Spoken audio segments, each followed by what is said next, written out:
Nos últimos dias eu tenho recebido muitos pedidos para comentar sobre a tal da linguagem neutra, as pessoas querendo saber o que eu penso sobre isso, o que eu acho sobre as escolas que estão planejando colocar a linguagem neutra aí na sua grade curricular. Só que eu não queria tratar desse assunto de uma forma muito superficial, por isso eu trouxe aqui para conversar comigo uma pessoa que entende muito mais sobre o assunto, é um especialista na área, porque eu acho que antes de conversar sobre linguagem neutra, a gente precisa conversar sobre transexualidade. Então se liga aí nesse papo que eu tive com o grande Eli Vieira. Eli, se apresente aí pro público do Traje Cômico. Olá, traje comediantes, é assim que você chama eles? Não pensei num nome, mas pode ser. É um prazer estar aqui, muito obrigado pelo convite, Wagner. Espero que eu possa responder adequadamente as perguntas que eu achei pertinentes. Meu nome é Eli Vieira, eu sou biólogo, fiz mestrado em Biologia Molecular na Federal do Rio Grande do Sul, cursei um doutorado que se converteu em mestrado na Universidade de Cambridge, Reino Unido, pelo qual eu sou difamado também, mas beleza. Publiquei bem e fui bem citado, isso que importa muito mais do que títulos de nobreza que a academia imitou, lá dos monges, sei lá de onde. Esse sou eu. Caramba, eu não sei se eu conheço essa história aí. Quer começar contando um pouquinho sobre isso? Foi difamado? Não, é que como eu fui lá e cursei o PhD, mas voltei para casa com um segundo mestrado em genética, aí eles falam que é por incompetência, que eu abandonei, que eu não terminei, nada disso é verdade. Inclusive, o mais curioso disso é que eu sou a fonte da informação, eu que vim a público contar a história. Então, fazer o quê, né? Acho que são ossos do ofício de pessoas como nós, né? Que gostam de comentar assuntos em público. Entendi. Bom, eu trouxe o Eli porque realmente acho imprescindível ter uma opinião muito mais balizada, já que a gente vai comentar um assunto tão polêmico, tão delicado. Eu não queria tratar isso de forma muito superficial. Então, como ponto de partida para a nossa conversa hoje, eu decidi fazer a seguinte pergunta.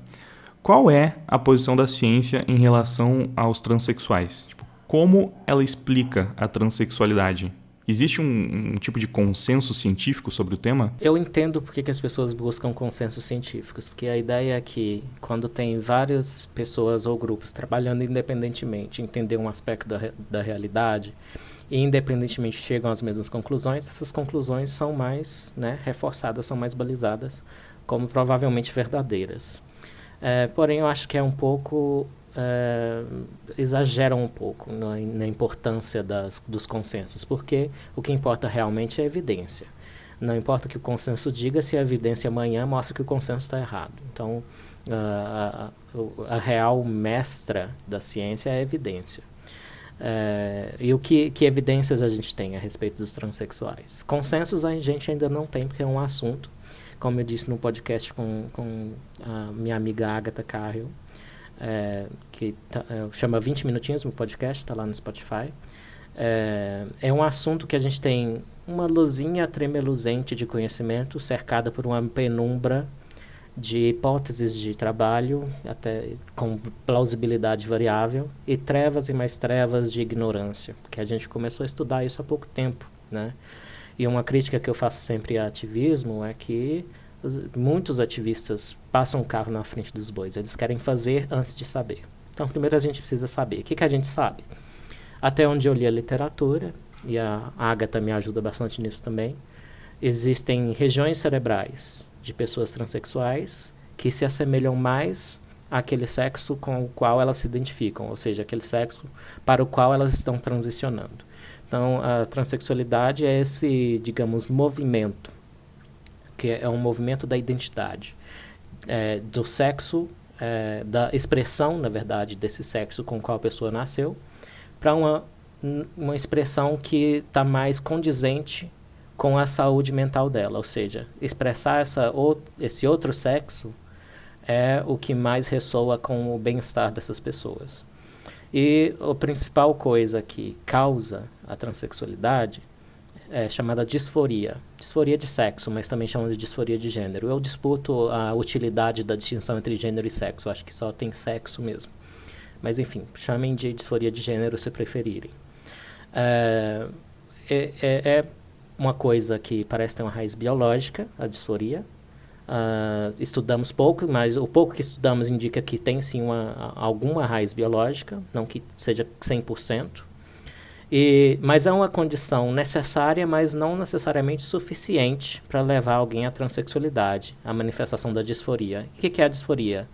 É esse profundo sofrimento de estar expressando esse sexo que é aparente na genitália, nas características sexuais primárias e secundárias, que apareceriam sem nenhuma intervenção médica nessa pessoa. Então, ela sofre de ter essa expressão desse sexo com o qual ela nasceu, né? Então, essa disforia, quando ela se manifesta em crianças, de 50% até 88% dessas crianças resolvem essa disforia sem uma necessidade de transicionar, ou seja, sem necessidade de uma afirmação dessa expressão de sexo mudada, certo?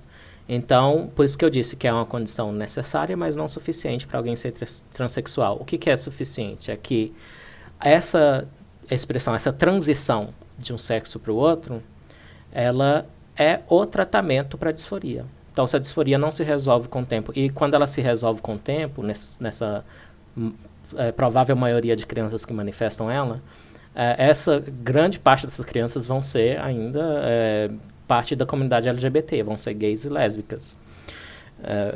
Então, tem uma minoria, né, dessas crianças que manifestam, ou adolescentes que manifestam a disforia, cujo tratamento é a afirmação dessa nova identidade sexual, né, nova em comparação ao sexo com o qual elas nasceram.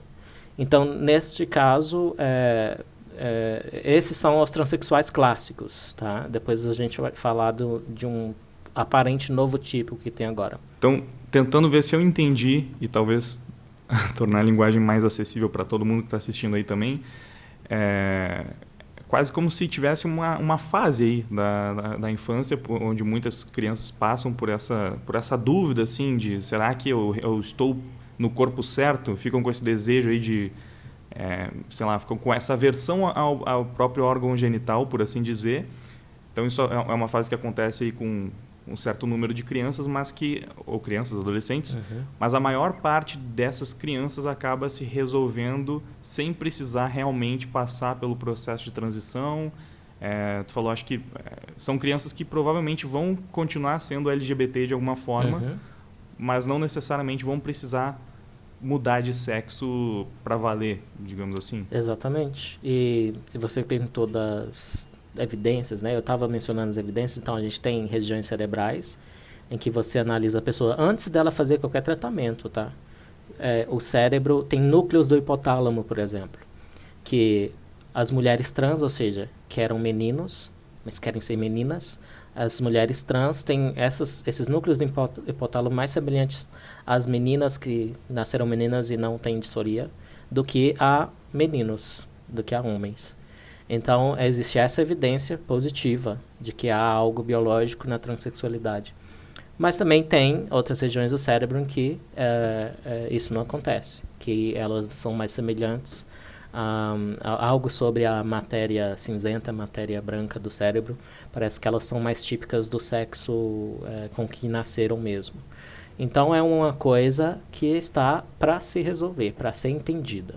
Então, o que eu digo vamos botar curiosidade aliada, claro, ao bom tratamento, a um tratamento ético dessas pessoas, na frente de ativismos, imposições, mudanças de políticas, como, por exemplo, a apressada mudança de política aí dos órgãos reguladores de esportes, né?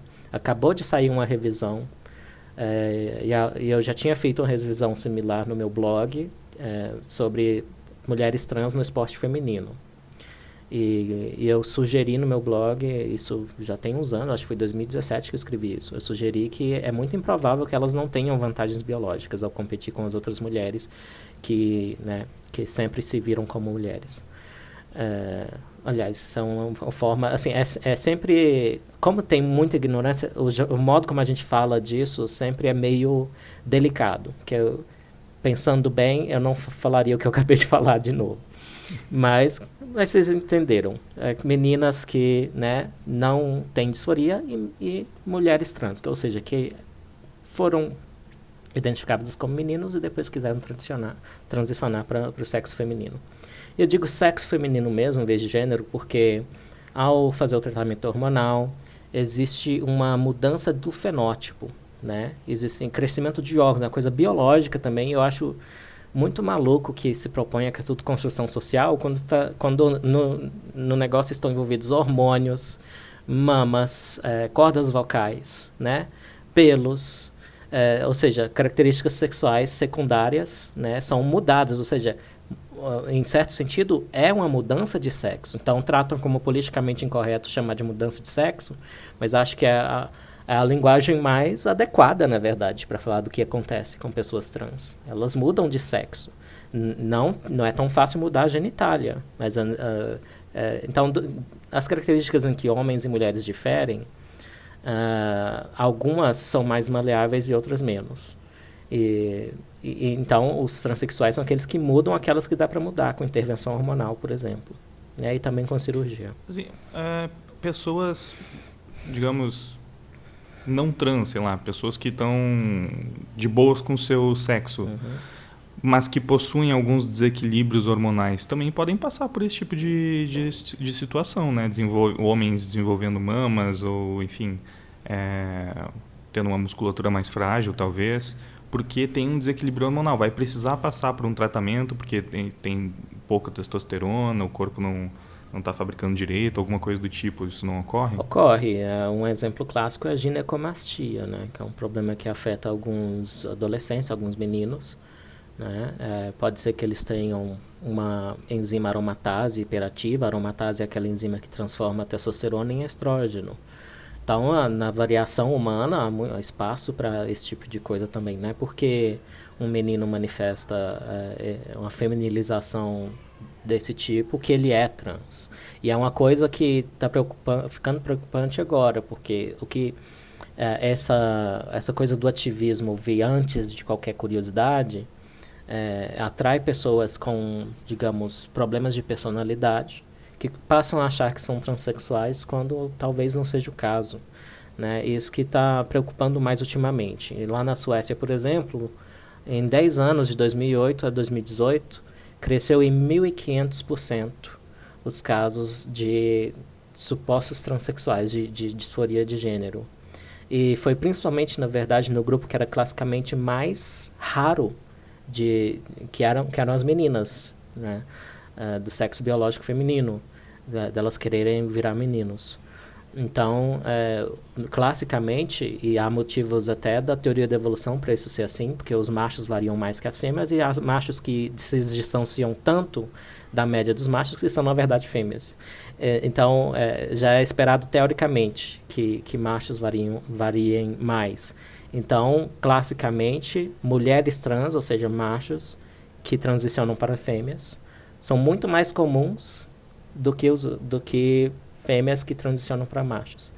Então, entre humanos, né? Aliás, tem que ser em humanos.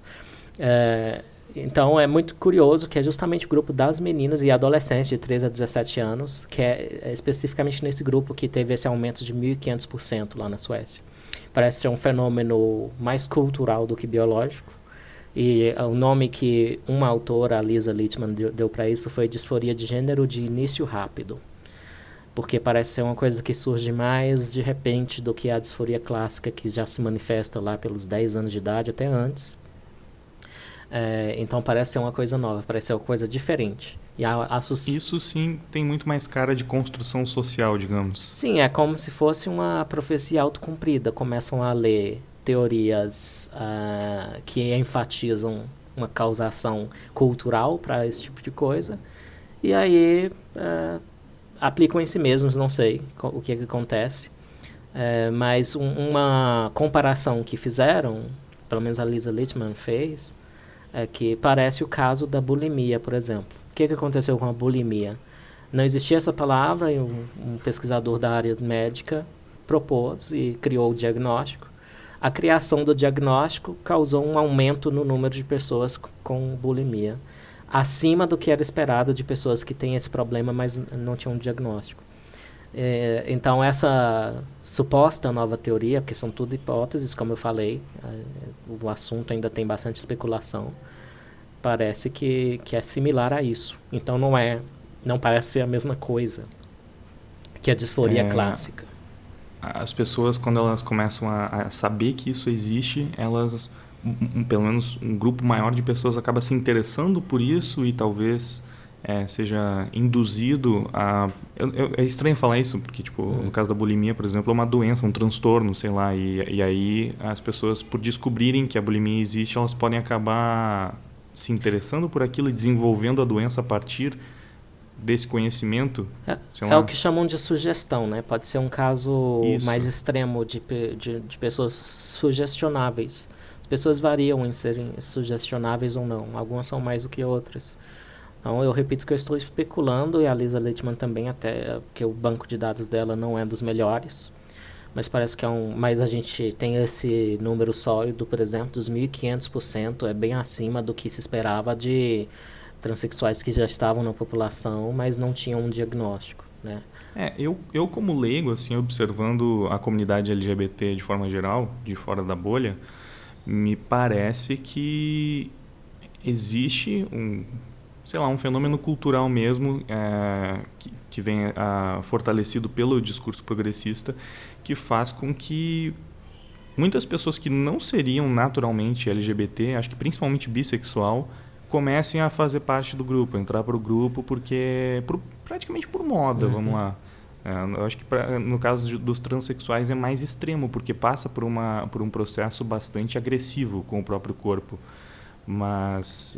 por isso mesmo, né, a recomendação da cautela, né? Não é que eu estou aqui condenando as pessoas que querem transicionar e não sentiram disforia quando eram crianças e tal. Mas é muito preocupante que não é um vestuário. Por isso que a comparação com modas não funciona, porque é muito mais intenso do que isso, né? Então, é praticamente irreversível, né? Exato. Se a pessoa, ela até pode reverter uma parte, dependendo de onde ela parar, mas ela vai ter sequelas. Sim, então começou também eu não sei, eu ainda não vi estatísticas rigorosas a respeito, mas parece que está crescendo o número dos que fazem a destransição, os que se arrependem da transição.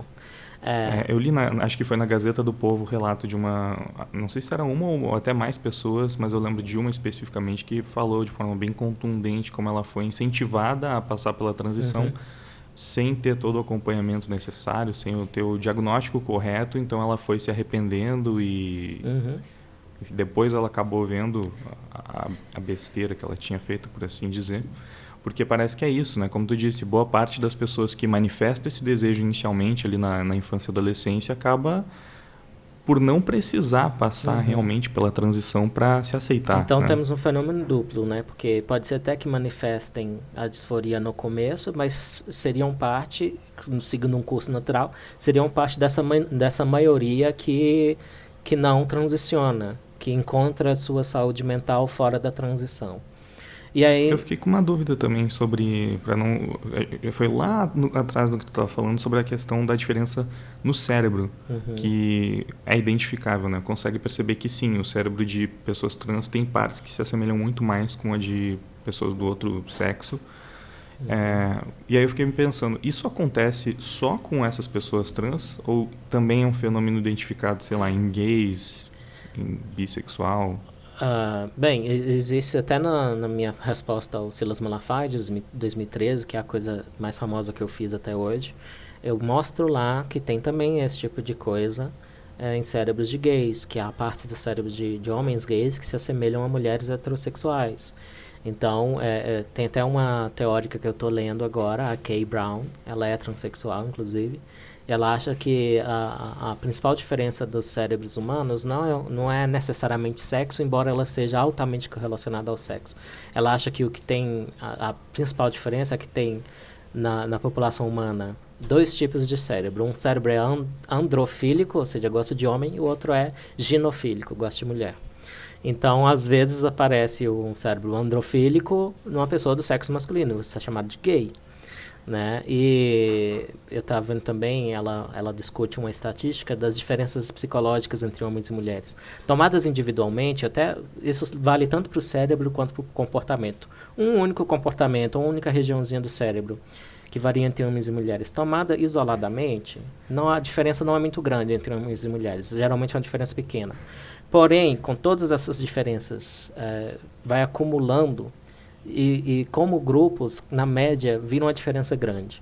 Então, pelos resultados que a Kay Brown discute, 10% da população estaria nessa sobreposição de cérebros e comportamentos. O que não foi investigado ainda e que ela hipotetiza, que eu até concordo com ela, que provavelmente esses 10% são justamente a comunidade LGBT. Haveria uma grande coincidência aí. Ou seja, as pessoas que têm aqueles cérebros que não são tão típicos do seu próprio sexo vão tender a ser lésbicas, gays, bissexuais, transexuais. E o percentual de LGBT na sociedade é mais ou menos isso, né? Uns 10%. É mais ou menos isso, os 10% costuma ser considerado um pouco de exagero. Os homens gays que só têm atração por homens mesmo, ou seja, a definição é essa, são cerca de 3%, de 3 a 7%. E as lésbicas, que têm atração só por mulheres mesmo, costumam ser metade da frequência dos homens gays. Puxa, então de onde é que saiu o resto? Bem, o resto pode ser variações, né, naquela escala 15 lá, né, são bissexuais. Bissexuais são mais raros entre homens do que homens gays, mas bissexuais são mais comuns entre mulheres do que lésbicas. Então, há mais mulheres bissexuais do que homens bissexuais. Mas, sei lá, juntando uma variação, inclusive com alguns héteros mais diferentes, digamos assim, mais aventureiros, pode ser que dê uns 10% mesmo. Entendi. Eu fiquei curioso então para saber mais as diferenças do cérebro de um gay para um trans do que propriamente do trans pro hétero, pro homem cis, sei lá. Já que é uma diferença identificável também em gays e lésbicas. Como saber se realmente não é um gay que está com essa confusão? Que, tipo, quando ele percebeu que ele gosta, na verdade, de homens, ele ficou pensando, então, será que eu sou uma garota porque eu me interesso por outros homens? E aí fica nessa dúvida se ele está no corpo certo. Como que a gente sabe se realmente... Enfim, tem essa diferença. Quando a gente está falando de um assunto em que ainda há tanta ignorância científica, é melhor ir caso a caso, né? Então, o caso geral vai ser, por exemplo, os estereótipos. Menino que brinca de boneca, menino que tem mais amiguinhas meninas, que gosta mais de brincadeiras de menina do que de menino, a tendência é que vai crescer e ser gay. Tendência, não estou dizendo que é 100% garantido, mas tem uma correlação sim. Então, sinais vão aparecendo desde a infância. E bons observadores, pais que são bons observadores, vão notar e já podem lá se preparar, né, para dar o apoio necessário. Né? E eu acho que está cada vez mais fácil, na verdade, desse apoio. Já vai ser uma minoria desses meninos com padrões de comportamento atípicos do próprio sexo que vão manifestar disforia.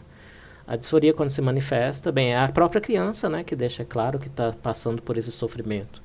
Né? Então, já é uma coisa que um menino que no futuro provavelmente vai ser gay não deve manifestar. Esse é o meu medo, na verdade. Será que hoje em dia ainda é a própria criança? Porque a gente vê umas matérias, algumas coisas, sei lá, do menino Juan, algumas atrocidades realmente que ficam parecendo... Ou crianças muito, muito jovens. Essa disforia, ela se manifesta desde que idade, assim, mais ou menos, uma criança pode começar a ter essa confusão? Porque eu fico me perguntando, assim, sabe? Eu li uma matéria que era um casal de lésbicas, eu acho, que já... queriam, ou, enfim, vestiam o filho como menina, estimulavam essa transição. Bem, e aí que eu fico pensando, né? Poxa, será que tem como fazer um diagnóstico tão preciso, tão rápido, sabe? Tipo, sabendo que é um processo irreversível, não parece adequado pegar uma criança tão jovem e já tratar ela como uma transexual. Um erro que tanto os conservadores mais, assim, populares e os progressistas mais radicais cometem é justamente exagerar o papel do ambiente cultural em determinar essas coisas. Pegando todos os comportamentos humanos já analisados, 50% da variação é explicável pela genética. E o que sobra, que é ambiente, a menor parte é o ambiente dentro de casa. Então, há muito mais que o ambiente fora de casa explica no que o indivíduo é, do que, apesar de todos os esforços dos nossos pais, parece que eles contribuem mais com a genética do que com a educação para o resultado final. É um resultado da genética do comportamento que não é muito popular, mas que tem uma ampla base em evidências. Não estou dizendo que a educação não importa, que os valores não importam, que nada disso faz diferença. Faz alguma diferença, mas estou dizendo também que a genética contribui muito para o que as pessoas são.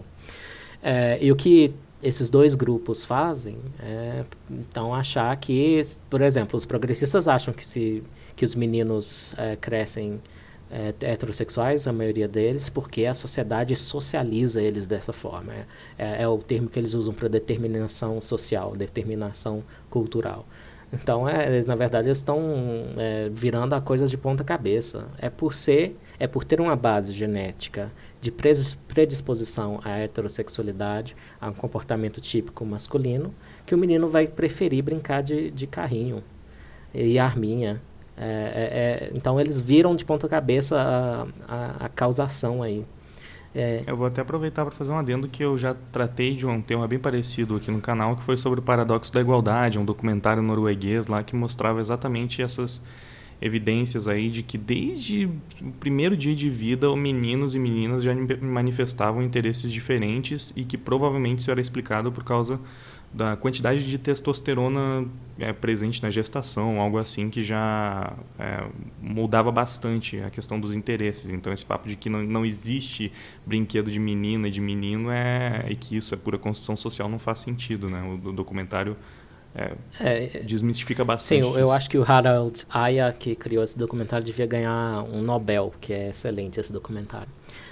Mas o que acontece é que a primeira coisa a se lembrar é que homens e mulheres, meninos e meninas são seres humanos, então eles vão ter muito mais coisas em comum do que coisas diferentes, né? Então não é para exagerar também as diferenças entre os sexos. A nossa espécie, na verdade, ela tem um dimorfismo sexual moderado comparado com as outras espécies. Nos pássaros, por exemplo, todo mundo pensa logo no pavão, que tem uma diferença sexual gigantesca, né? O macho é muito diferente da fêmea. Na verdade, a maior parte das espécies de aves, o macho é quase indistinguível da fêmea.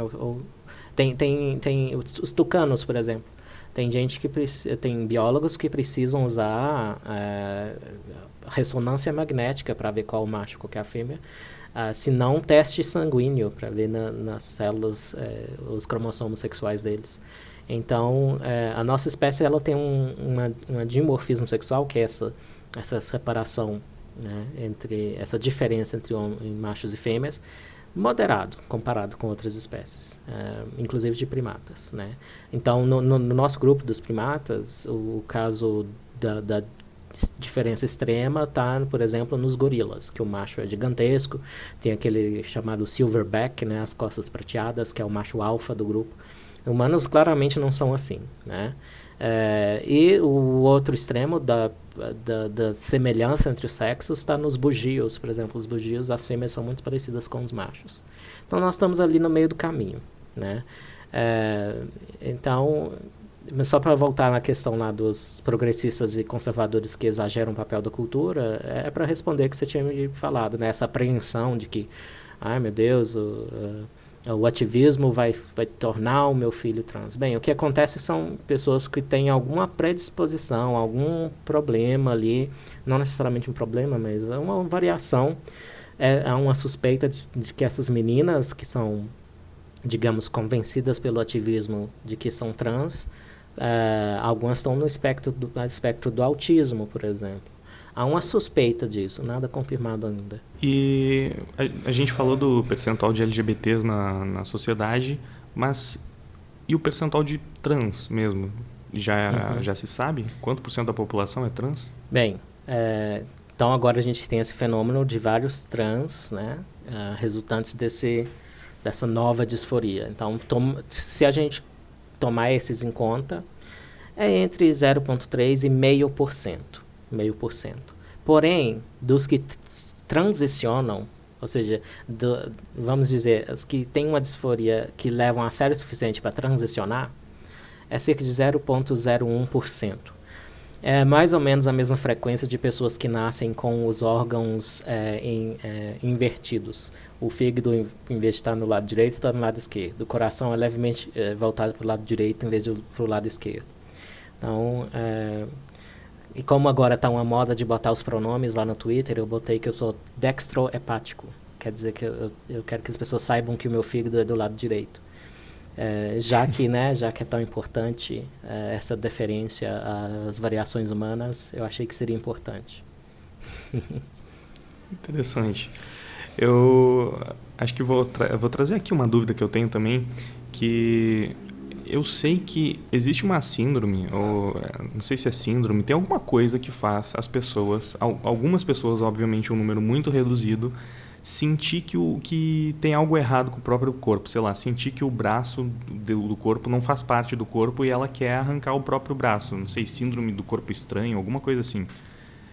Sabe do que eu tô falando? Bem, isso aí geralmente envolve danos cerebrais, esse caso extremo aí de não reconhecer o próprio membro. Isso é algo bem extremo e bem raro. Isso provavelmente está nos livros do Oliver Sacks, um neurocientista britânico, que trata de vários desses casos raros da neurologia. Mas outra coisa comparável que pode estar sendo confundida, inclusive em quem sofre disso, contra disforia, é a dismorfia. Então, a pessoa que nunca está satisfeita com o próprio corpo, né? Então, inclusive, nesse podcast que eu estava conversando com a Agatha, e tem também o Matheus lá, os dois são transexuais, mas muito mais importante que isso, os dois estudam um assunto. E eles me falaram de um caso de uma mulher que estava descontente com o próprio corpo, pelo tamanho dos seios, refletir um sobrepeso. Então, parece que essa pessoa interpretou isso como uma disforia de gênero. Então, então, na verdade, eu sou um menino. Porque eu quero tirar minhas mamas, quero reduzir minhas mamas, então sou um menino. É um caso, nem sei se é um caso real, mas eu vejo uma plausibilidade de uma confusão entre dismorfia, que é que tem a ver também com anorexia, a própria bulimia que eu citei. O anoréxico nunca está satisfeito, né? Sempre acha que está gordo, né? Então, existe isso também. E tanto isso quanto a disforia, por que é considerado transtorno? Porque causa sofrimento nas pessoas, simplesmente isso. Agora, ser transexual não é transtorno mais e há um motivo objetivo para isso. Não é porque o ativismo invadiu a psiquiatria. É porque, como eu disse, para uma minoria, provável minoria das crianças e de jovens que manifestam a disforia, ser reconhecido no sexo com o qual se identificam é o tratamento. Então, como o tratamento pode ser o transtorno. Isso não tem lógica. Então, eu concordo com a decisão que foi feita de remoção da identidade transexual dos transtornos. Porém, até os próprios transexuais sabem que sofrem com essa condição médica, que é a disforia, e tem, né, na transição um tratamento. Então, essa Mas parte. como que decidiram que esse era o tratamento correto? Tipo, essa era a melhor forma de resolver a situação? Sei lá, que não é algo... É um assunto muito polêmico, muito delicado. Eu vou correr o risco de estar sendo preconceituoso, eu acho, mas eu preciso fazer perguntas, né? Uhum. Como que se sabe que não é um distúrbio mental, que a pessoa simplesmente não tem algum problema no cérebro que está fazendo ela acreditar numa coisa que não é verdade, digamos? Porque, vamos lá, eu sei que é um caso muito extremo esse que tu falou, de pessoas que não aceitam o próprio corpo, mas acho que se alguém apresentasse esses sintomas de forma natural, dificilmente um médico ia chegar lá e falar, não, o tratamento é cortar o braço, porque a pessoa não quer o próprio braço, então vamos resolver isso, fazer ela se aceitar. Iria reconhecer que aquilo é um distúrbio mental, algo do tipo, e tentar fazer a pessoa entender que o corpo dela é aquele, ou enfim, não sei, através de medicamento.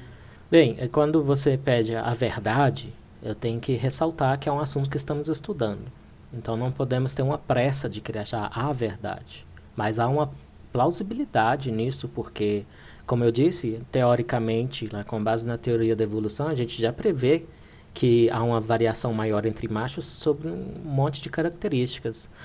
E quando há maior variação, quer dizer que as exceções são mais frequentes. Então, ao ponto de ser previsto, teoricamente, que haja um grupo que é tão diferente da própria média que não deve nem ser considerado que está dentro do grupo. Né? Então, eu tenho motivos teóricos, como um biólogo, para te dizer que o que eu espero é que alguns machos, na verdade, no cérebro, no comportamento, sejam tão semelhantes a fêmeas que eu não vejo por que não dizer que são parte do grupo. Porque se a gente não fizer isso, há alguns outros problemas lógicos aí. Porque, quer dizer, então, se importa somente a genitália, quer dizer que homens que perdem a genitália deixam de ser homens. Então, a gente tem um problema aí. Então, a parte que mais importa para analisar se uma pessoa é de um sexo ou não, pelo menos quando ele toca o comportamento, a expressão social de uma pessoa, está entre as orelhas e não entre as pernas. Então, antes de olhar qualquer dado, eu tenho essa previsão teórica. A previsão teórica é confirmada? Sim. E como a gente sabe que o que é melhor para o paciente? Bem, a gente pode ter os métodos mais sofisticados do mundo, mas a psiquiatria também é uma arte de encontrar o bem-estar para o paciente como qualquer outra área da medicina. Né? E se o bem-estar do paciente está na transição e numa aceitação social de um nome novo, de um tratamento linguístico que atenda dentro do razoável esse nome novo, essa expressão nova de sexo, por que não? Se é pelo bem-estar da pessoa. A mesma coisa quando me perguntam a decisão de tirar a homossexualidade das doenças, dos transtornos psiquiátricos. Foi uma decisão meramente moral, ética e não científica. O que eu respondo é que me aponta qualquer outro assunto na psiquiatria que não envolva questões éticas e morais. Por que a gente considera a pedofilia uma parafilia e um transtorno? O pedófilo não necessariamente sofreria se atendesse às suas inclinações.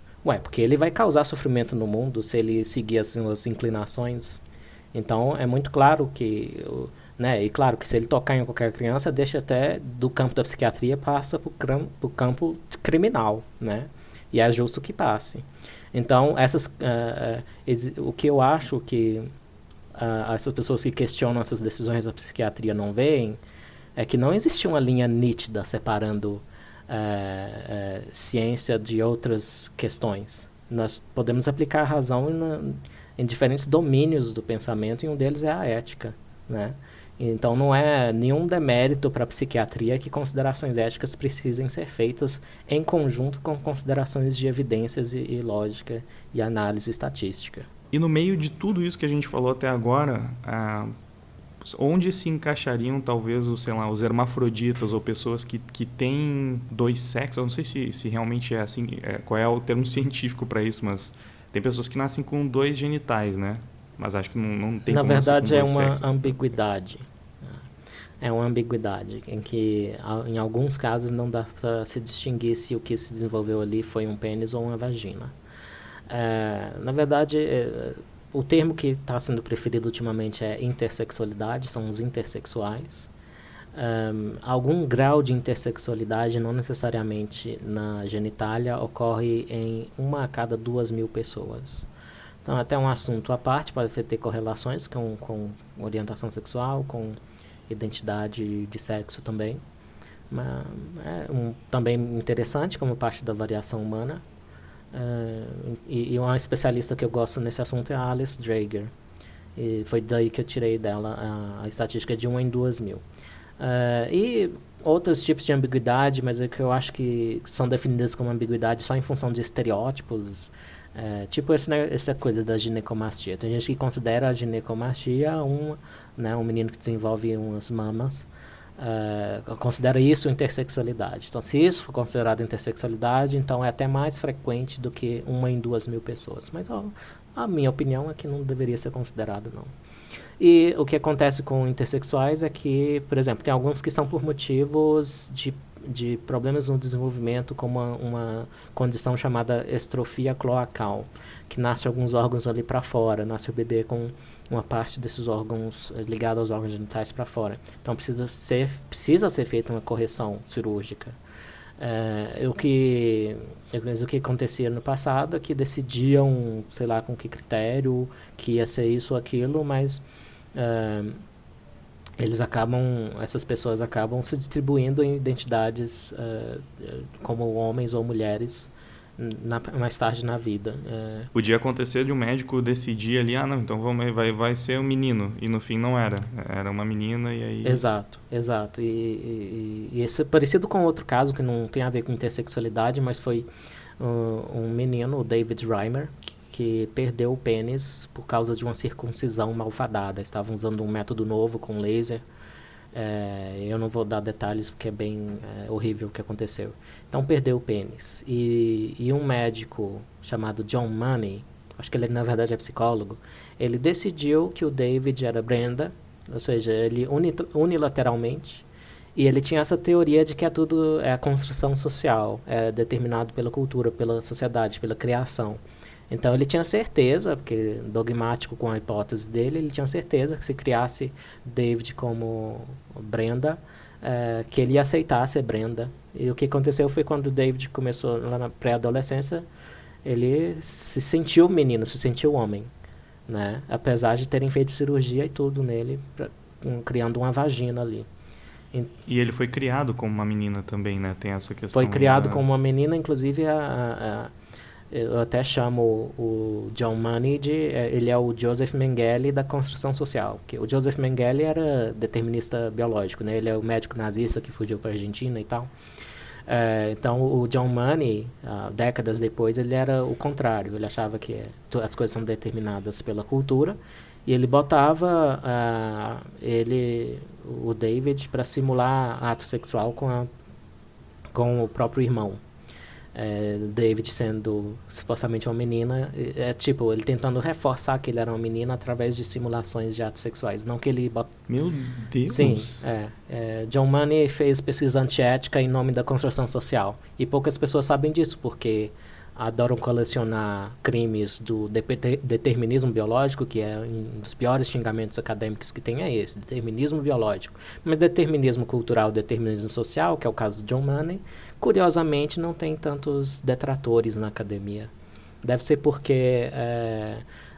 bem, eu tenho as minhas teorias, mas não vou tocar nelas que não vem ao caso agora. Se alguém pesquisar esse cara, vão ver que a própria pesquisa dele meio que refuta a questão da construção social, né? Ou pelo menos é um forte indicativo contra. Sim. Então, prosseguindo aqui, como a gente tinha abordado superficialmente isso, vamos aprofundar um pouco mais agora. Então, do ponto de vista científico, se é que eu posso dizer isso, qual é a diferença entre sexo e gênero?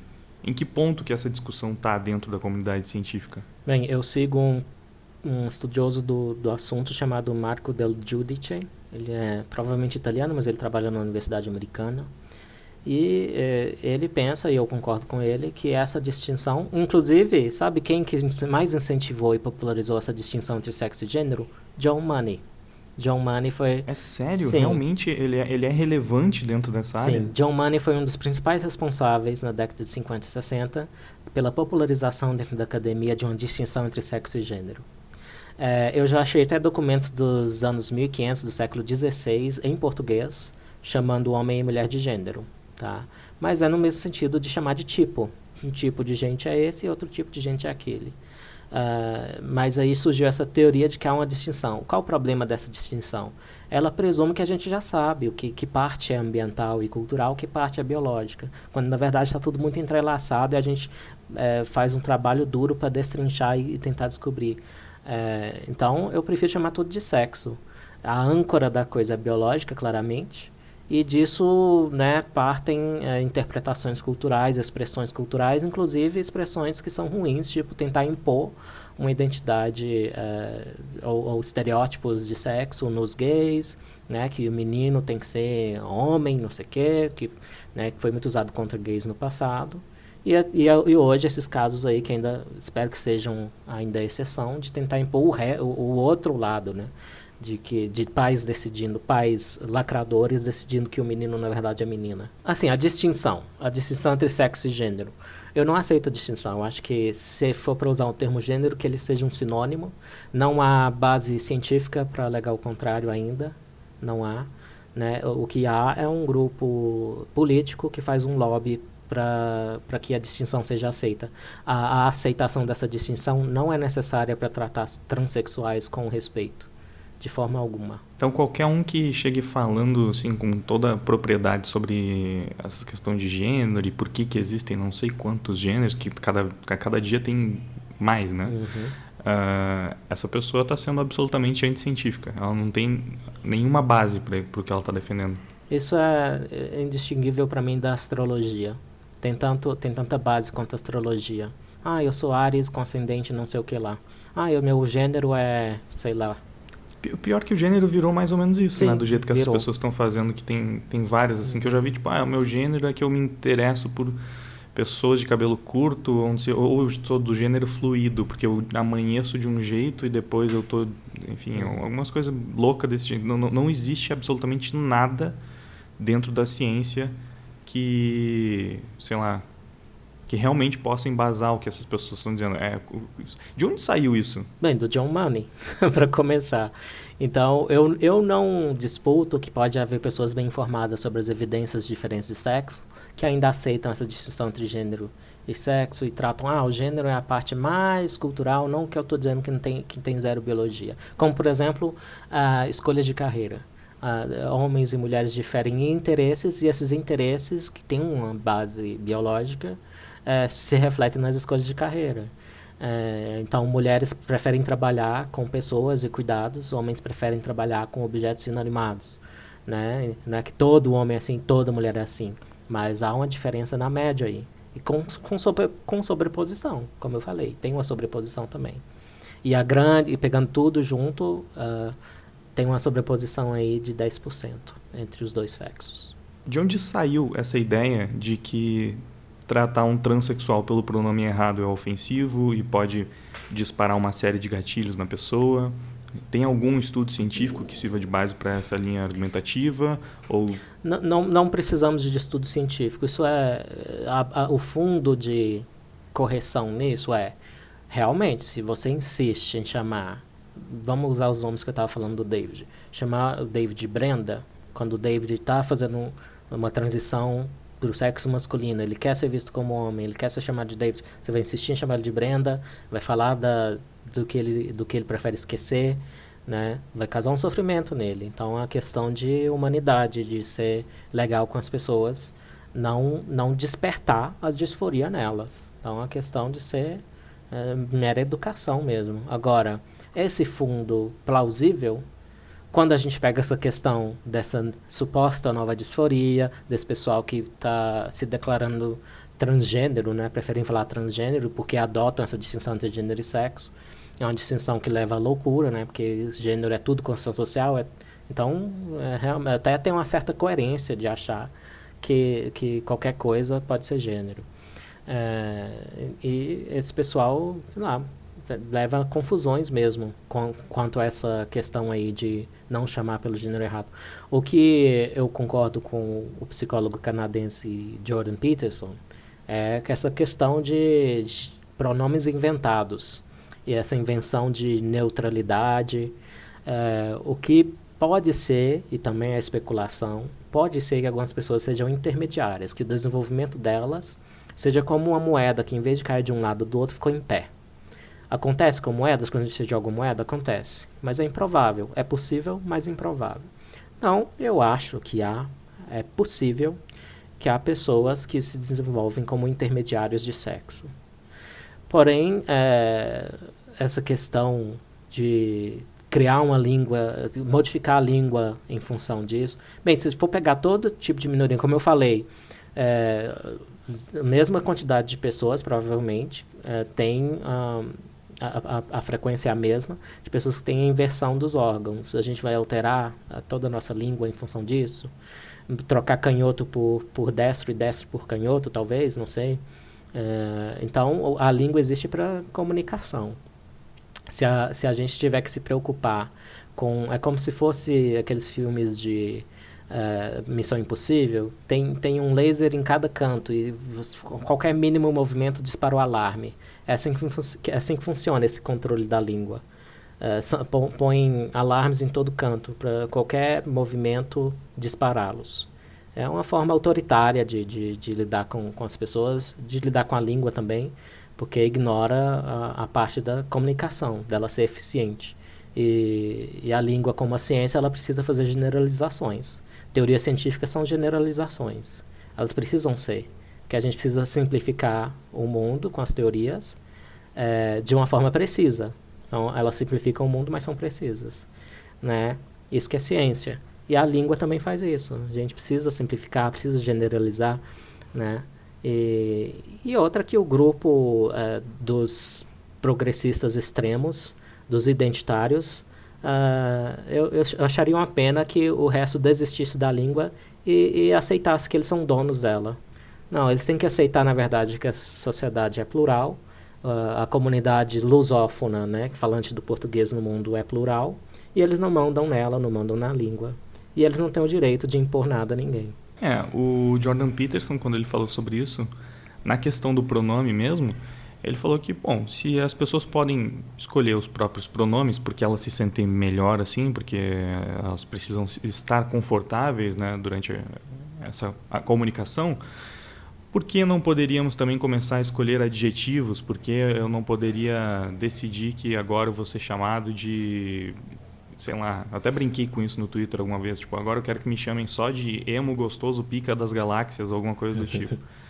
Por que a gente não poderia fazer esse tipo de exigência se a gente se sente mais confortável? E sabe, o quanto de distorções a gente geraria? Porque o progressismo tenta praticamente criar uma sociedade hipersensível, né? Onde qualquer coisa ofende, fere, prejudica, dispara um gatilho.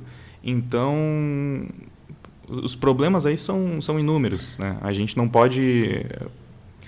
Se uma pessoa gorda, por exemplo, tipo, ela se sente mal com o corpo dela, e aí, sei lá, ela quer que o adjetivo dela então seja magra. Quando for se referir a ela para o corpo, tem que usar um adjetivo que faz ela se sentir mais confortável, ou enfim, algumas viagens desse tipo. Claro que eu estou extrapolando a ideia, mas pegando essa ideia do Jordan Peterson, de se a gente pode escolher pronomes, por que não adjetivos, ou por que não outras coisas, ou por que não fazer com que todo mundo se sinta confortável na forma com a qual as pessoas falam dela. Tipo, você pode escolher o que vai ser dito de você por todas as outras pessoas do mundo? Sim, o ponto dele aí, eu acho que a identidade, assim como a língua, ela não é feita 100% de subjetividade.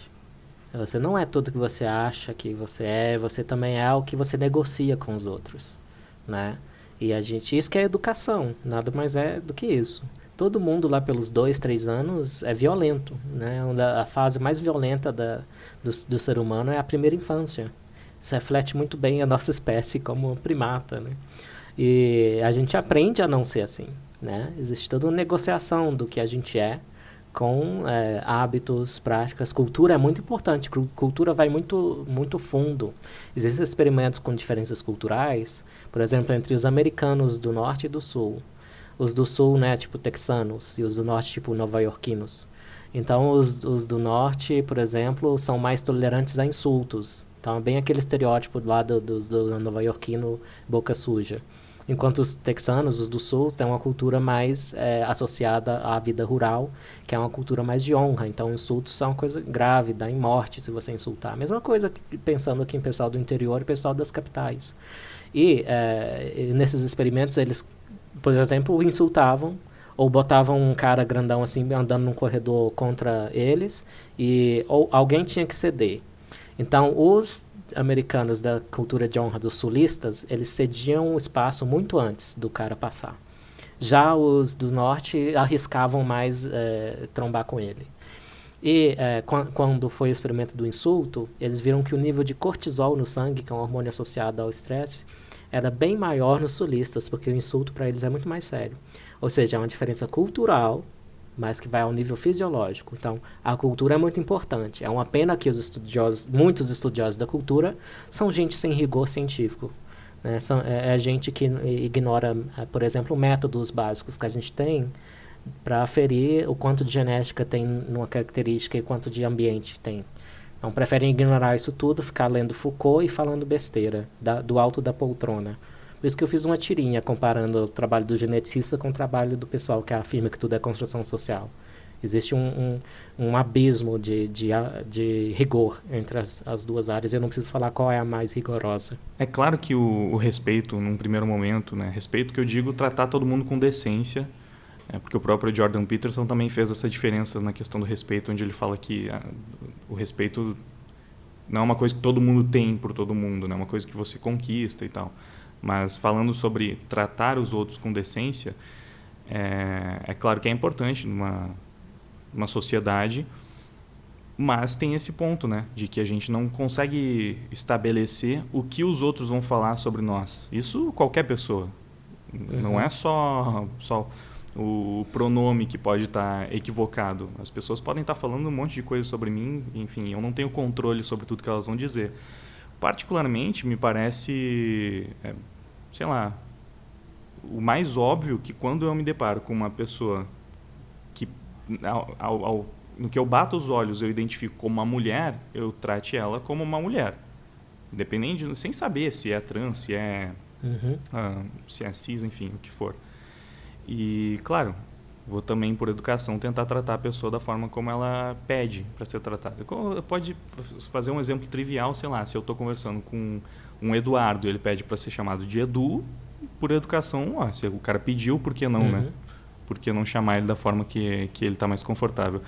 O meu problema com isso tudo é exatamente tentar fazer algo muito mais extremo, que é mudar a língua. E esse é o ponto, né, que me fez te convidar aqui, que é um ponto que eu vejo está sendo muito discutido hoje em dia, porque está começando a entrar nas escolas, é isso que está preocupando muitas pessoas, que é a tal da linguagem neutra, que aí a gente já não vai mais ficar só no uso correto do pronome, mas eles de fato querem mudar toda a língua praticamente, neutralizando as palavras. E o mais bizarro que eu vejo nisso tudo também, muitas coisas são bizarras nessa história, mas é que além de tudo a regra que eles utilizam está equivocada do ponto de vista gramatical mesmo. Sim. Porque não é só colocando um E ou um U no final de uma palavra que ela vai ser neutralizada. Sim. Né? O que neutraliza é o artigo. É até engraçado que muitas pessoas também já fizeram a brincadeira, por exemplo, o goleiro e a goleira. Né? Nesse caso, para neutralizar a gente precisaria falar goleire. Sim. Mas e presidente, por exemplo? É masculino, mas termina com E. E não enfim, é neutro também, porque a mesma palavra se aplica para homem e para mulher, mas tu vai definir se é homem ou mulher, falando se é o presidente ou a presidente. E mais engraçado ainda, né, eu peguei essa palavra propositalmente porque há pouco tempo essa mesma galera que estava insistindo, que hoje insiste que a gente tem que neutralizar as palavras para incluir os trans, porque o português é transfóbico, batia na tecla de que a Dilma era presidenta do país, né? Fazia questão disso. Tem vários problemas aí. Um que eu penso sempre é com que direito difamam todos os nossos ancestrais falantes do português, desde lá 1100, o ano 900, 1200, quando ainda era galego o português. Todos esses milênios, todos esses séculos, todas essas pessoas eram que falavam a língua, formulavam a língua, eram malvadas, elas falavam desse jeito para oprimir. Então, a presunção aí é embasbacante, né? Esse tipo de ativismo que é identitário, né? Porque esse negócio de insistir em linguagem neutra tem tudo a ver com isso. Ele mata a curiosidade, como eu estava falando, querem fazer antes de saber, que é o exato oposto do que é a conduta sensata para qualquer assunto. É necessário saber primeiro antes de agir. E além disso, são autoritários. Então, eu também gosto de diversidade, eu também sou a favor da diversidade, inclusive quando é de pensamento. Tão simples. É a mais importante de todas, Exato. Eu acho. E é a que eles menos incentivam. Exato. Né? Até o que eu falei, a gente estava brincando no Twitter, que, né, você falou que eu sou LGBT, eu falei, não, eu sou viado mesmo. Primeiro que eu sou uma pessoa só, né, eu sou 4. Né, mas e você mencionou que eu tinha falado que é um mau sinal quando essa sigla ganha mais de 4 letras. Porque aí botam o quê, por exemplo? A letra Q. Queer. Cara, que bom que tu trouxe isso, porque é queer, né? Não sei, nem sei como pronuncia, mas eu até hoje eu nem sei o que é isso, mas eu já te vi falando sobre isso algumas vezes, falando, não, isso, queer é totalmente identitário, Sim. tipo, só existe nos Estados Unidos. E o que Queer, é isso? Eu realmente nunca vi um. Queer era outro xingamento pra gay, na verdade. Tanto que aquele filme Brokeback Mountain, aquele Ennis Del Mar, né, o personagem do Heath Ledger vira pro outro uma hora e fala, I ain't queer, eu não sou viado. E aí o que acontece é que o pós-modernismo, que é uma loucura da esquerda universitária, que é anti-ciência, que é a favor de relativismo em tudo, ou seja, é um parasitismo do projeto da universidade, porque a universidade existe para descobrir a verdade, eles não acreditam em descobrir a verdade, então o que estão fazendo lá? Enfim, mas eles se apropriaram desse termo queer para qualquer esquisitice, variação, né? Então é por isso que eu falei em outro podcast lá do Instituto Mises, que é o viado do viado, o queer. Como eu estava falando, diversidade de pensamento. Pega para mim uma única pessoa que se diga queer e não seja progressista, não seja de esquerda. Aí eu começo a pensar que é uma identidade real, que é uma identidade que é parte, né, da variação de sexualidade e expressão sexual que... É basicamente um viado estranho, é isso?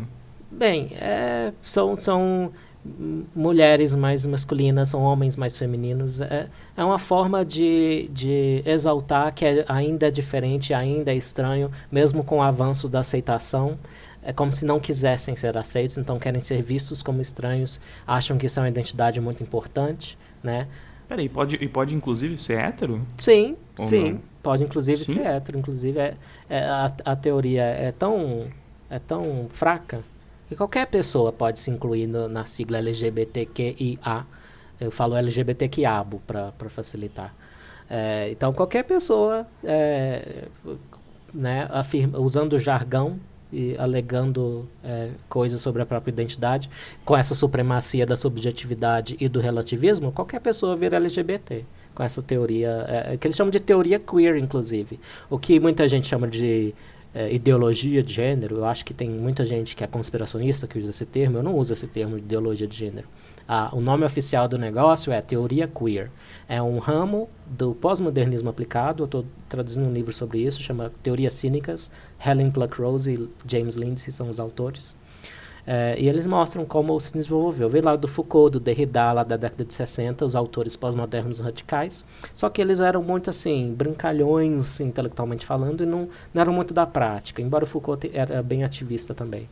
Aí agora virou uma coisa aplicada, pós-modernismo aplicado. Então só é relativista quando é conveniente. Pós-modernismo, que é basicamente o berço do progressismo, né? Para situar a galera. É o berço do progressismo do tipo identitário, esse que está aí, enchendo a paciência com policiamento de língua. Progressismo, na verdade, é um termo, né, de autoelogio, né? Eu uso o termo progressismo porque eles próprios usam, né? Os próprios defensores da ideologia usam. Sim, porque já parte do pressuposto de que eles estão progredindo. Sim, com alguma coisa. Mas ao pé da letra, né? Quem é contra o progresso, né?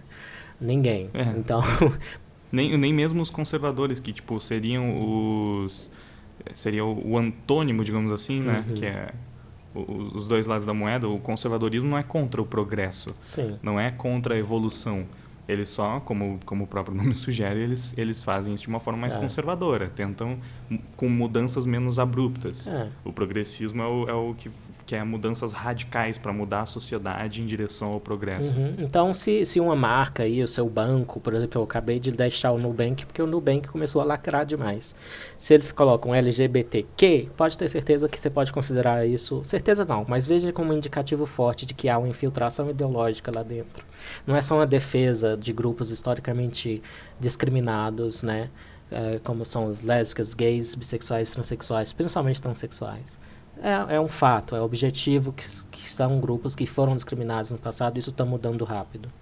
Agora... eu vou fazer uma consideração polêmica em relação ao que tu falou anteriormente, que qualquer um pode entrar na sigla hoje em dia, né? E até nessa questão do gênero, que a gente cada vez vê mais gêneros aparecendo por aí, eu fiquei sabendo... Eu não sei se... E até fica difícil de saber se o gênero é meme ou se ele realmente existe uma comunidade que acredita naquilo. Porque eu me deparei, há algum tempo, com o tal do semi-bissexual, que seria a pessoa que tem atração por homens e mulheres, mas só se relaciona com um dos dois.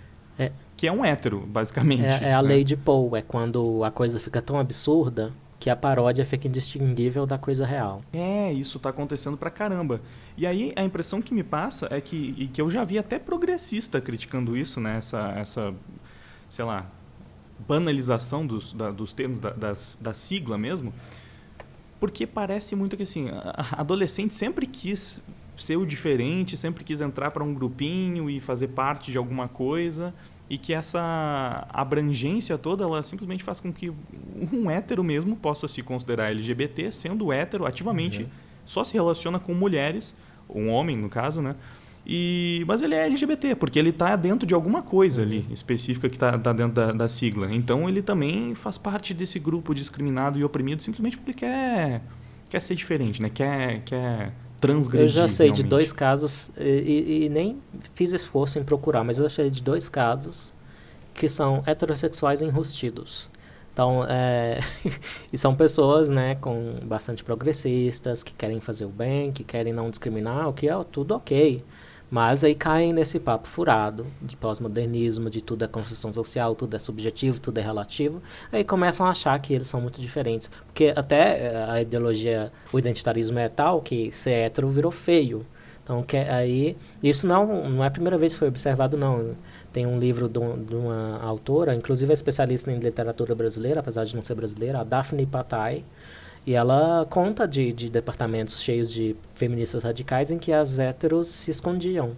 Porque estava na moda na época, anos 80, 70, ser lésbica política, ser lésbica por motivos políticos. Porque dormir com homens é dormir com o inimigo. Então não é a primeira vez que tem héteros enrustidos dentro dessa ideologia. Cara, é muito bizarro isso que tu tá falando, porque realmente... eu lembro que, sei lá, quando eu era mais novo, tinha uma frase que era uma frase bastante homofóbica, digamos assim, até, né? Que soava como um verdadeiro absurdo, que tinha uma brincadeira que se dizia, antigamente ser gay era errado, aí começou a ser permitido, hoje em dia já virou normal, eu vou embora daqui antes que seja obrigatório. Né? Tinham os mais extremistas, eles falavam alguma coisa assim. E eu pensava, tipo, nossa, que absurdo, né? Que exagero falar uma coisa dessa. Mas é engraçado que a gente está caminhando para uma direção que teve uma polêmica recentemente aí envolvendo um streamer que falou sobre travecos e tal, e aí começaram a cancelar ele, e também um outro streamer gay, o Luba, que tinha falado, eu gosto de pintos, eu me engasgo com pintos, ele tinha falado. E aí começaram a acusar ele de transfobia, porque ele estava definindo a sexualidade dele como sendo algo a favor de pênis. E que isso excluía os trans da equação. Então eles começaram a falar, e aí levantou-se uma discussão no Twitter, onde eu vi muitas pessoas falando que se um homem hétero nega se relacionar com um trans que não passou pela transição, não, pela cirurgia no caso, né? Seria um travesti. Se ele nega se relacionar, nem sei se eu posso falar isso, mas é só para a pessoa entender. É uma mulher com pênis, para todos os efeitos, né? Então, se ele nega se relacionar com essa mulher por causa do pênis, ele está sendo transfóbico.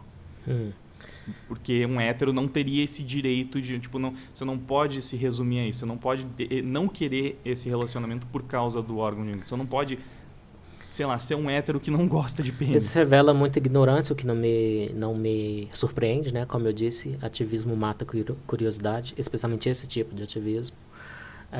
Eu digo isso porque tem autores da sexologia que propõem que existe um tipo específico de homem, que eles chamam de ginandromorfofílico, que são justamente os homens que preferem mulheres com pênis. Né? Tem até um exemplo aí no YouTube mesmo, a transexual Blair White, ela é casada, ela tem um namorado que ele veio a público falar, eu sou ginandromorfofílico. Então ele prefere mulheres assim, acima das mulheres com vagina. A gente poderia dizer que ele é hétero? Ou é uma outra classe? Então, é uma discussão. O importante a gente tem cabeça aberta para pensar se isso é ser hétero, se isso não é ser hétero, porque parece que quem menos tem cabeça aberta a respeito são os ativistas da questão, né? Curioso, né? Não é só o tiozão do churrasco que não quer nem tocar no assunto. Os ativistas também não querem. Eles acham que eles têm a verdade, o fogo de Prometeu nas mãos, E qualquer pessoa que desvia do que eles pensam que é a verdade só pode ser a favor de espancamento e morte de LGBT. Não, isso é o que mais me incomoda, porque é basicamente isso. Esse grupo decide as coisas, tipo, eles decidiram que a linguagem é preconceituosa e faz mal. E até era nesse sentido a pergunta que eu fiz lá atrás, né? De onde surgiu essa ideia de que a linguagem, ela dispara gatilhos? Na questão do pronome, eu acho que é mais claro, né? Se tu fica tratando uma pessoa que visivelmente quer ser reconhecida como uma mulher, como um homem, quase que por implicância, é claro que aquilo vai incomodar, vai ser uma falta de respeito, por assim dizer. Mas a ideia de que palavras, simplesmente, sei lá, goleiro e goleira, a existência dessas palavras já incomoda essa comunidade que faz parte de, sei lá, 0,5% da população, e que por isso a gente tem que mudar. Porque, sei lá, ficar falando ficar sinalizando que gênero simplesmente existe é uma ofensa e a gente não pode aceitar, e por isso tem que mudar a língua inteira, sabe? Tipo, de onde isso saiu, sabe? Não parece... Não me parece natural. Isso também realmente... é pós-modernismo. O pós-modernismo busca reduzir as coisas à linguagem, relações de linguagem, né? E por quê? Pelo mesmo motivo de quem só tem martelo, para quem só tem martelo tudo é prego. São estudiosos de literatura, estudiosos da língua que alegam que tudo é língua, não é curioso? É como um marceneiro que alega que tudo é madeira. Então, está lá no Foucault, está lá nessa base pós-moderna. Então, são pessoas desinteressadas em evidências empíricas. São pessoas que não fazem trabalhos braçais, não são mão na massa, né? São pessoas cerebrais. Mas o pior de tudo isso, provavelmente, o que mais me irrita é que não deve nem ter partido de alguém que realmente faz parte da comunidade. Eu não vejo, não imagino que foi. Sim, a correlação é bem baixa, na verdade, entre ser parte da comunidade LGBT e ter essas ideias. Essas ideias são correlacionadas a elas mesmas, ou seja, correlacionadas a uma ideologia política, né? Então, acima de tudo, uma ideologia política que cooptou um grupo que realmente era discriminado. E uma parte da responsabilidade disso é justamente o pessoal que ou excluía ou não tocava no assunto, né? Porque não é um problema que a única forma que algumas pessoas têm de pensar em transexuais é só para rir da cara deles. Como você se sentiria assim, se você fosse para outro país, só falam em brasileiro para rir da sua cara? Não tem nenhum outro forma de interação com o seu grupo ou a sua identidade que não seja rir da sua cara e te diminuir. Isso é um problema. Isso é um problema. Então, é um vácuo que fica ali por essa falta de humanidade que realmente existe, que aí deixa vulnerável esses assuntos, deixa eles abertos a serem cooptados por ideólogos desse tipo, né? Então, a gente tem que pregar uma volta do senso comum. O senso comum ele tem muita verdade. Os estereótipos são bastante precisos, é um resultado replicado da psicologia social, que é um dos que mais incomoda esse tipo de ativista. Estereótipos são precisos. Falar que homens gays fazem mais sexo que outros homens é correto, é verdade. O que é um problema é quando você faz um julgamento moral errado em cima disso, né? A gente pode debater isso também. É errado ou é certo fazer muito sexo? É errado ou é certo? Tu tem um texto sobre isso no teu blog que eu li, né? Achei bem interessante, que era mais um desses... era um texto sobre qual seria a forma correta e a errada de combater o preconceito ou algo do tipo, Sim. né?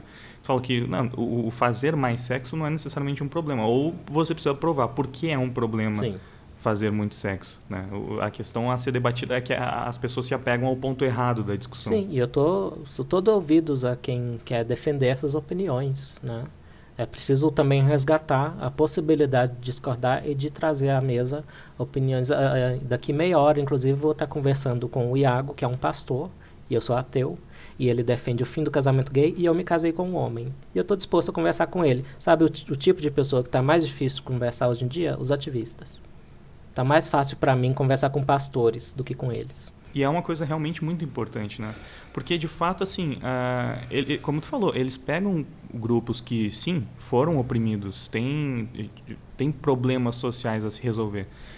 Só que a resolução, entre muitas aspas, que os ativistas encontram, elas são tão extremas que elas acabam criando uma série de novos problemas.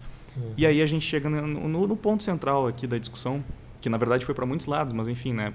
Voltando para a linguagem, é uma solução tão extrema, porque, pô, mudar a linguagem de um país inteiro, por mais que eles falam assim, mas é só mudar a letra no final de algumas palavras. Não, isso é mudar a língua. Você está fazendo uma bela de uma reforma. É claro que isso é uma coisa agressiva, é uma coisa que vai impactar na vida de todas as outras pessoas, sabe? Tipo, o país inteiro vai ter que aprender uma nova linguagem que é estranha aos ouvidos. Eles falam que é uma mudança pequena, mas quando eu vejo um ativista ensinando linguagem negra, parece que ele está brincando de fazer a língua do P, ou alguma coisa assim. É uma coisa que quase que soa estranho pra caramba, tipo, fica difícil de entender realmente, e a língua acaba perdendo seu propósito, que é a clareza na comunicação. Então, essas soluções extremas, elas acabam indo para o outro ponto, que aí como eles estão mexendo numa coisa que vai afetar todo mundo por um grupo pequeno, mas enfim, mesmo que não fosse um grupo pequeno, é uma coisa que vai afetar todo mundo, isso vai gerar uma discussão. E aí o que acontece? Muitas pessoas vão começar a ficar com raiva daquele grupo que está tentando impor isso. E é uma coisa que acontece com todas as militâncias, não só LGBT, né? Quando o movimento negro começa a passar dos limites e começa a pregar aquele discurso de que, sei lá, os brancos são inferiores e que eles são inerentemente racistas e que ou que o homem é naturalmente machista ou um estuprador em potencial. Quando falam essas coisas, que elas vão de encontro a uma grande parte da população que vai se revoltar com aquilo, acaba que, ao invés de resolver o problema, está só aumentando o problema, porque vai vir ódio do outro lado, tá combatendo ódio, opressão com mais ódio, opressão, e no fim das contas só vai piorar toda a situação. Que até é uma outra coisa que eu já trouxe várias vezes o trabalho do Eli sobre esse ponto aqui pro canal, que a forma correta de combater o preconceito seria justamente desincentivando, não é desincentivando, qual é a palavra? Desencorajando as identidades tipo a racial, né? Isso. Exatamente. Bem, mas é assunto para um próximo podcast.